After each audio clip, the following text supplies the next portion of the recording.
I'm pretty sure you've heard about the new 16-inch MacBook Pro. Well, everyone seems to be talking about it and most of the reviews are very positive, which from one point of view is amazing because Apple is finally listening to its users and what they really want in their MacBooks. But on the other hand, it created a lot of hype around it. Well, no wonder you might feel that you need this 16-inch MacBook because suddenly everything else is just not good enough. Well, it's not a cheap computer. MacBooks are generally quite expensive, and let's face it, if you are a creator on a budget, you might save quite a lot of money by picking up the previous generation instead. And if you already have this one and you're thinking about upgrading, stay with me and we're gonna compare the new 16-inch MacBook to the previous 15-inch generation and see if it's worth the upgrade.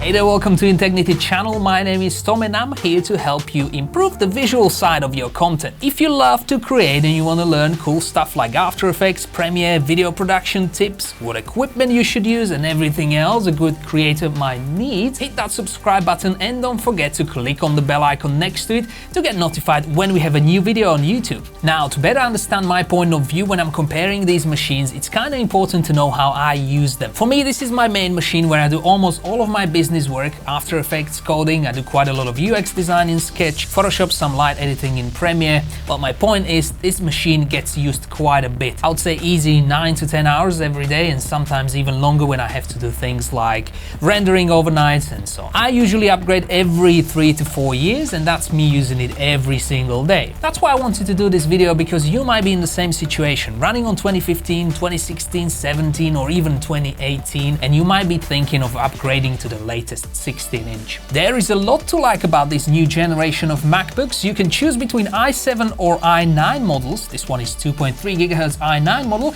It actually is the cheapest 8-core i9 from their lineup, so it comes with 16 GB of RAM, Radeon 5500M with 4 GB of memory and 1 TB SSD storage, which is crucial for this setup. I'll show you why in a second. It costs about $2,800 or pounds, because apparently conversion rates mean very little to Apple.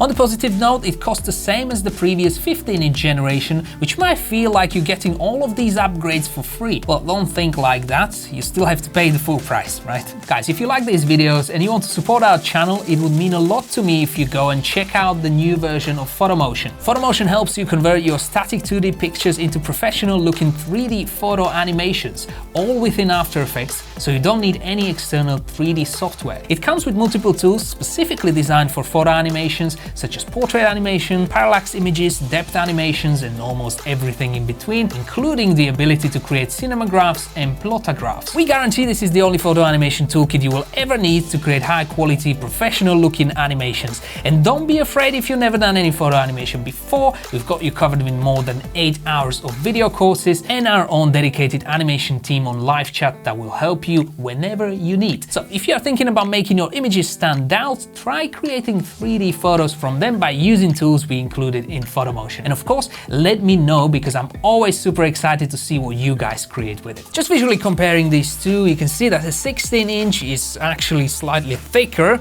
and that's because of the new cooling system for that i9 CPU. 2018 MacBooks had issues with overheating and subsequently throttling your CPU, specifically on i9 models. That's why I got i7 on this 2018. Well, I'm glad that they fixed this, and I really don't mind that the new one is slightly thicker and heavier. You still have 4 Thunderbolt 3 ports, 2 on each side. Well, the cool thing about them is the fact that you can plug in your MacBook charger to either side, which makes it slightly easier in terms of cable management. I would love to see more of them though, as having only 4 ports means that you will likely need a USB hub at some point, specifically when using it as a desktop computer with an external monitor hooked into it. If you're coming from the older generation of MacBooks, like 2015, the first thing you will notice is this massive touchpad. And if you think the keyboard looks pretty much the same as in 2015, apart from Touchbar on top, you're not wrong, and that's because Apple reintroduced a similar keyboard design again in this 16-inch MacBook, as the previous generation had some issues with these butterfly style keys. Now, I'll be perfectly honest here, I never had any problems with it on this 2018 MacBook, so if you are thinking about upgrading just because you read all the horror stories online, I wouldn't. I mean, okay, the new one is less noisy, and perhaps it gives you a little bit more of that travel distance, but I would say both of them are good and comfortable. In any case, Apple offers a free replacement on them in case something goes wrong. I like that they listened and brought the escape key back as a physical button rather than being a part of a touch bar. Speaking of touch bar, I'm yet to meet someone who actually uses that to speed up their workflow. I don't know, maybe they will come up with something how to make use of it. This is a fingerprint scanner, which I think will get replaced by bringing that true-depth camera from iPhone to MacBooks, hopefully in the next generation, but we are not there yet. The display itself is the big thing here. It jumped from 15 to 16 inch and it looks really nice with these thin bezels. The top one is slightly thicker because you have your camera there, which by the way is horrible 720p.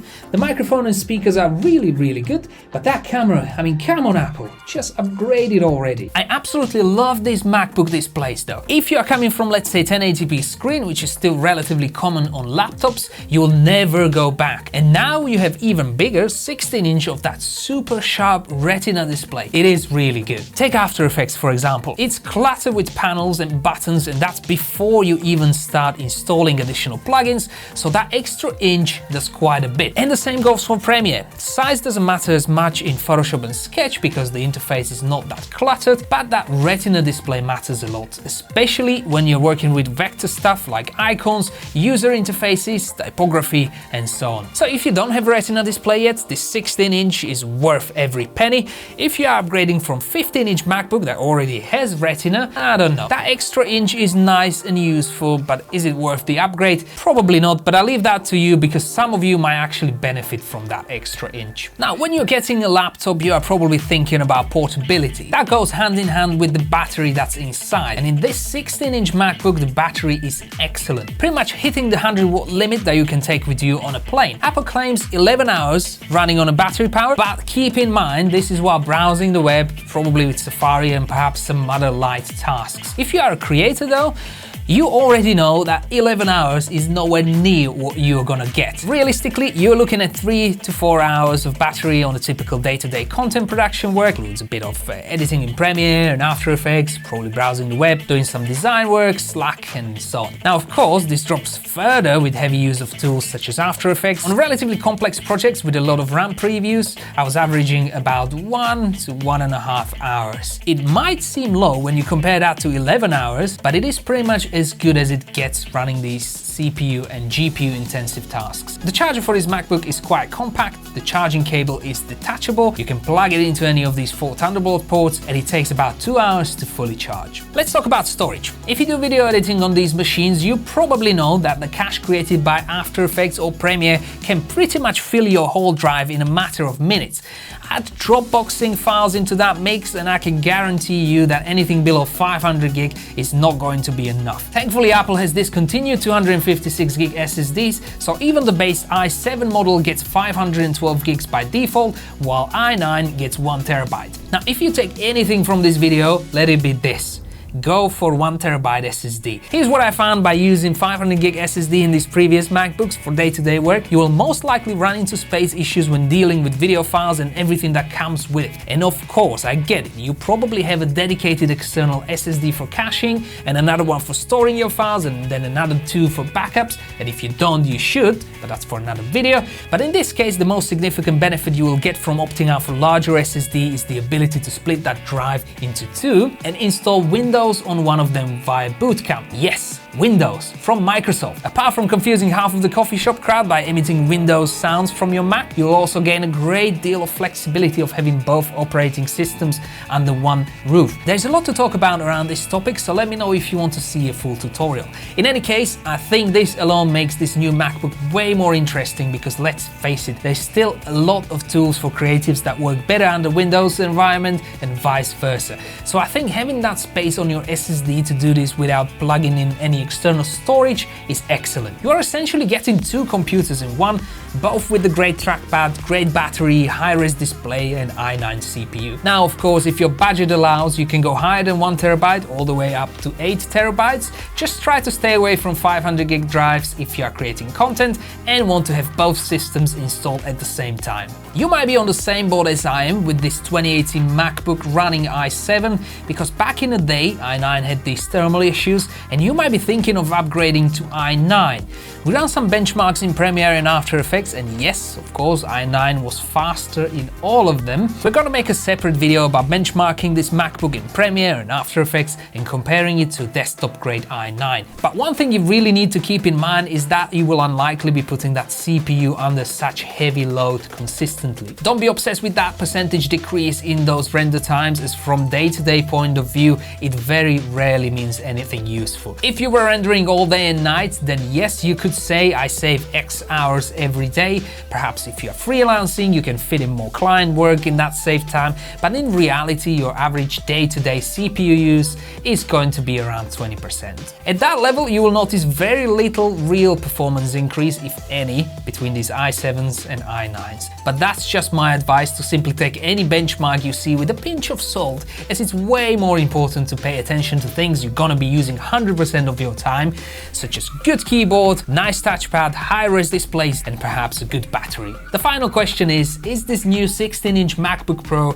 a good investment for creators? Again, keep in mind that you are unlikely going to be hitting 100% CPU usage consistently, so if you are currently running on i7, I wouldn't be too obsessed about upgrading. But of course, other things that come with the new generation might be worth it, like the new 16-inch Retina display. The battery is also very good, the keyboard is better than before, and if you are coming from a smaller touchpad, this massive size is good enough to be used for some light Premiere, After Effects, or Photoshop work when you are traveling, for example. If you are on a slimmer budget, go for the i7 version and perhaps even the previous generation, but keep an eye on that SSD, as 500 gigs might not be enough for everyone who creates content, especially if you plan on using Mac and Windows on the same drive. If you are thinking about upgrading from the 2018 MacBook, you might find it hard to justify the cost of the 16-inch, and to be perfectly honest, 2018 is still a perfectly capable device. I want to do a lot more videos for you guys, including proper benchmarks of this MacBook from creators' point of view, maybe comparing it to our Windows machines in the office. Well, you let me know what you want to see in the comments below. If you enjoyed this video, definitely subscribe and hit the bell icon next to it, and I'll catch up with you in the next one.